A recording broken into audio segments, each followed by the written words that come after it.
Good afternoon, friends. Myself, Professor Uday Patel. Today we study about necessity of power system security. This is a small topic of power system security chapter.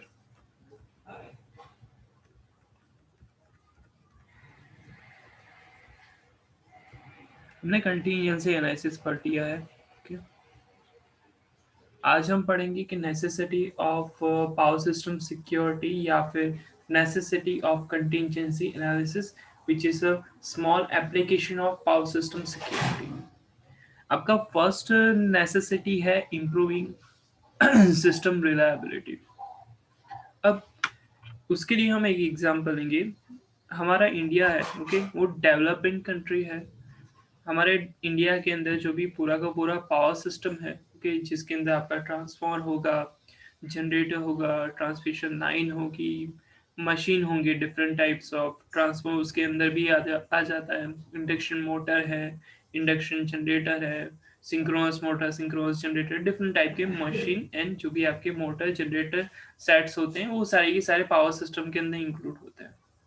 अब existing condition के अंदर भी आपका क्या है कि काफ़ी सारे वायोलेशंस होते हैं और उसके लिए आपको कंपलसरी क्या चाहिए, कंटीजेंसी एनालिसिस का स्टडी एनालिसिस आपको करना पड़ेगा. ओके. अब कंटीजेंसी एनालिसिस अगर आप करते हो, ओके, और नहीं करते, उन दोनों में डिफरेंस क्या है. अगर नहीं करते तो क्या होगा कि जो भी आपके वायोलेशंस हैं, ओके, वो आपको पता नहीं चलेंगे. ओके. और उस टाइम की कंडीशन में आपका क्या होगा कि जो भी आपका पावर सिस्टम होगा, ओके, वो इजीली ब्रेक डाउन हो सकता है, डैमेज हो सकता है. ओके. और जो भी आपका पावर सिस्टम रिलायबल कंडीशन में चल रहा होगा, ओके, वो अनरिलायबल रहेगा. अगर आप पावर सिस्टम के अंदर कंटिजेंसी एनालिसिस करते हो तो उस कंडीशन में आपका क्या होता है कि आपको पता चल जाएगा कि हाँ, फ्यूचर में, नियर अबाउट फ्यूचर के अंदर आपका मेनली कौन सा ऐसा डिवाइस है कि जिसके अंदर आपका कुछ ना कुछ वायोलेशन होने की पॉसिबिलिटी है. ओके. तो उसके लिए आप स्टेप्स ले सकते हो जो आपने ऑलरेडी प्रीवियस लेक्चर के अंदर आप लोगों को पढ़ लिया है. Sorry. So by using contingency analysis we can improving the power system reliability. Okay. Second is for securing operation. आपके पावर सिस्टम के अंदर जो component, different different types of component आपके यूज होते हैं, ओके, वो नियर अबाउट फ्यूचर में आपके कितने यूजफुल है, कितने वीक हैं, वो आपको किसके ऊपर से पता चल सकता है, कंटीजेंसी एनालिसिस का.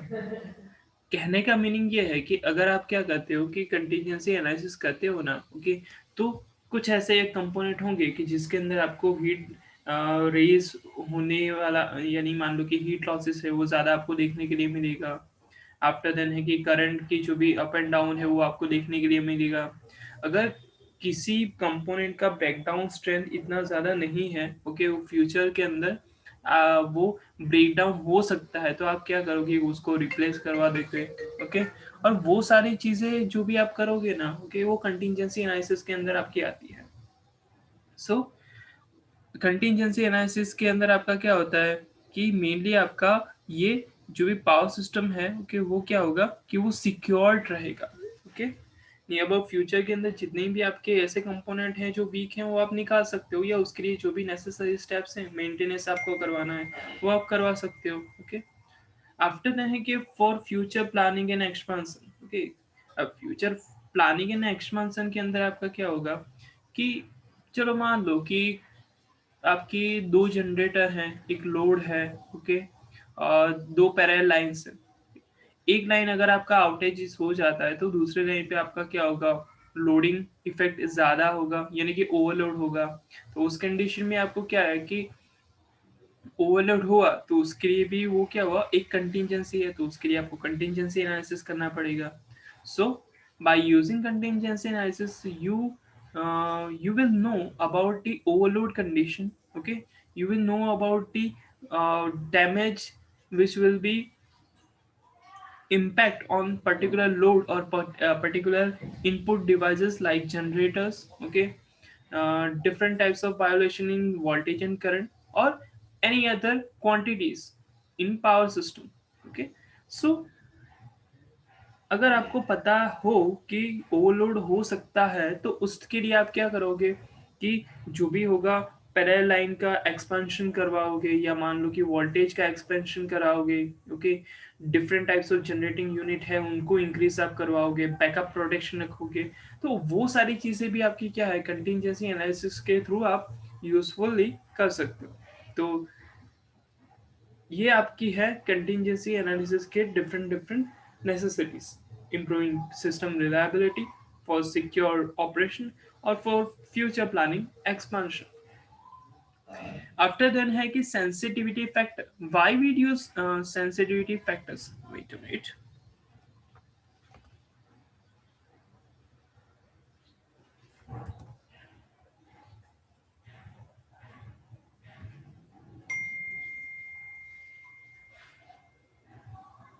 factors, okay, sorry, analyzing in details a large number of contingency is difficult task because हमारा वो इंडिया का जो भी सिस्टम है ना वो इंटरकनेक्टेड सिस्टम है।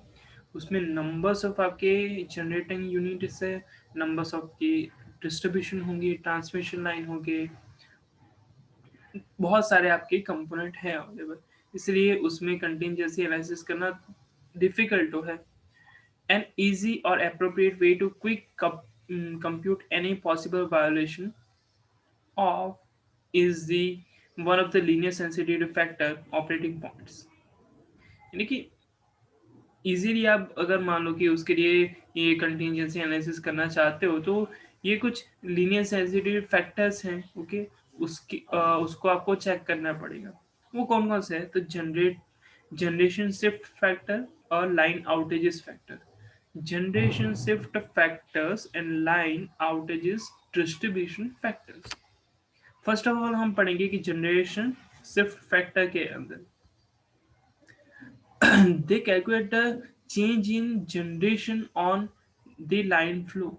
okay, वो ये जो भी आपके जनरेशन शिफ्ट फैक्टर्स हैं वो एक्चुअली किसके लिए है? वो है कैलकुलेशन करवाने के लिए। किसके लिए?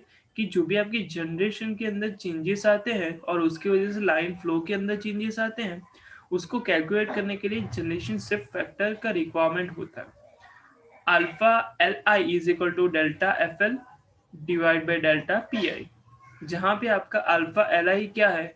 लीनियराइज जनरेशन शिफ्ट फैक्टर है। किसके लिए?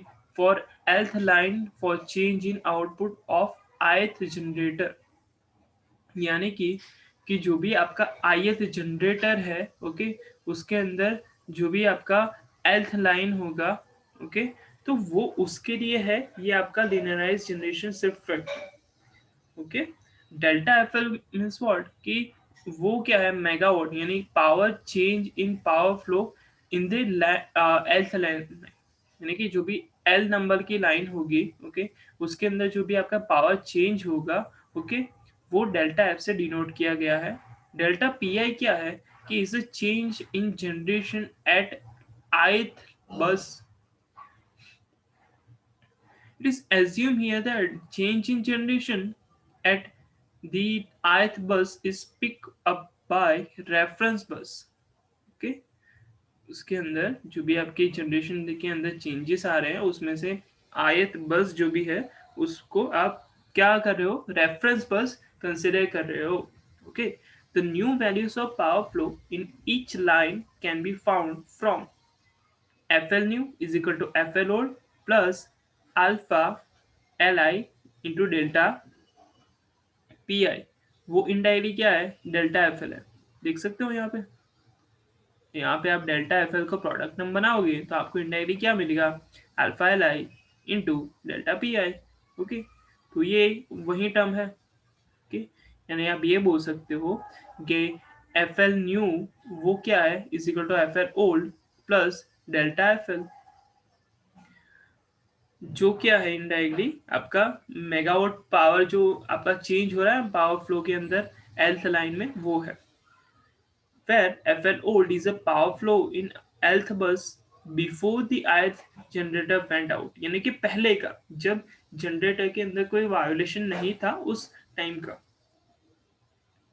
Assuming PL old to be the output of ith generator before fault, यानी पहले का जो भी रिलायबल कंडीशन के अंदर जो भी आपका पावर आउटपुट पावर था ना वो PL old है.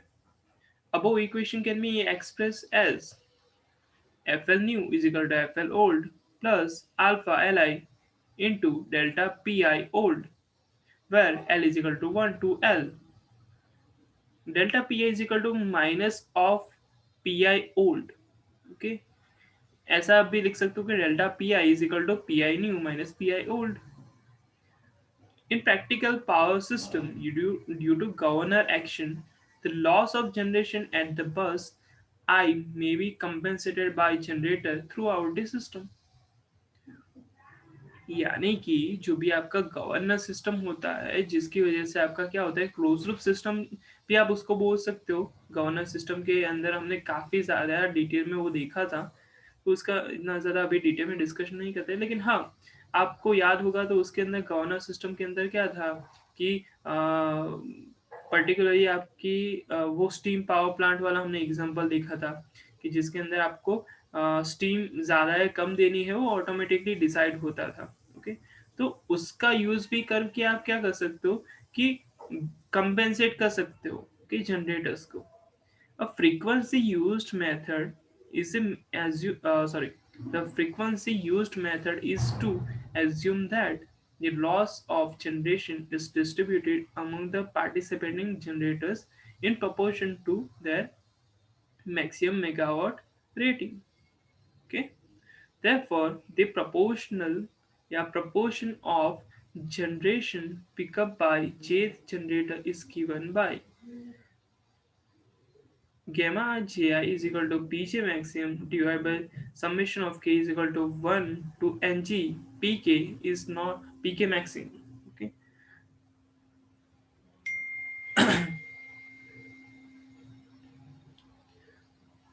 The new line flow can be then given by FL new is equal to FL old plus alpha Li into delta Pi minus summation j is equal to 1 to Ng alpha Li gamma ji delta Pi, यानी वही same किया है पीजे maximum को product number बनाया हुआ है.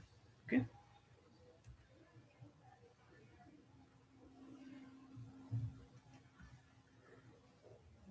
तो उसके ऊपर से ये मेन इक्वेशन के ऊपर से आप क्या निकाल सकते हो कि जनरेशन शिफ्ट फैक्टर निकाल सकते हो. ओके.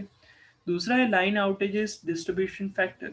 लाइन आउटेज होना, लाइन फॉल्ट की वजह से वो उसको आइसोलेट कर देना, उसको लाइन आउटेजेस बोला जाता है. तो लाइन आउटेजेस डिस्ट्रीब्यूशन फैक्टर क्या है कि line outages distribution factor are used to quick check the line overloading as a result of outages of any transmission as and are defined as follow. क्या यानी कि कोई भी लोडिंग होने की वजह से, यानी कि ओवरलोड होने की वजह से किसी ट्रांसमिशन लाइन का आउटेजेस होना. ओके. उसको क्या बोला जाता है, लाइन आउटेजेस बोला जाता है. ओके. तो उसके लिए है D L K is equal to delta F L divide by F K old, पर D L K is equal to line outages distribution factor for long for line L after an outages of line K. Okay. Delta FL is equal to change in megawatt flow in the line L due to the outages of line K. FK old is the flow in the line K before outages. Okay. यानी कि indirectly क्या है, ये आपका line outage distribution factor है. ये क्या है आपका एफ के ओल्ड, आपका आउटेजेस होने के पहले का जो भी आपका फ्लो है ना. ओके. वो शो करवाया गया है. और ये क्या है कि डेल्टा के वो पावर फ्लो के अंदर जो भी आपका एल लाइन है. ओके. वो जो आपका के नंबर का लाइन आउटेजेस हुआ वो आपका फ्लो यहाँ पे दिखाया गया है. The new value of flow in is given by FL new is equal to FL old, जिसके अंदर ये प्रोडक्ट टर्म आप बना दो डाटा FL को, तो आप क्या आपको क्या मिलेगा डी एल के इंटू एफ के ओल्ड. इसके ऊपर से आप क्या निकाल सकते हो, लाइन आउटेज डिस्ट्रीब्यूशन फैक्टर निकाल सकते हो। ओके, तो आज हमने देखा कि नेसेसिटी ऑफ कंटीजेंसी एनालिसिस के अंदर क्या क्या चीज़ें आती है और सिक्योरिटी फैक्टर्स के अंदर आपका क्या क्या आता है। ओके, मेन है ये कि आपका ये मेनली पावर सिस्टम सिक्योरिटी आपका क्या यूजफुल है पावर सिस्टम के अंदर। Okay, it's a main thing. Thank you so much.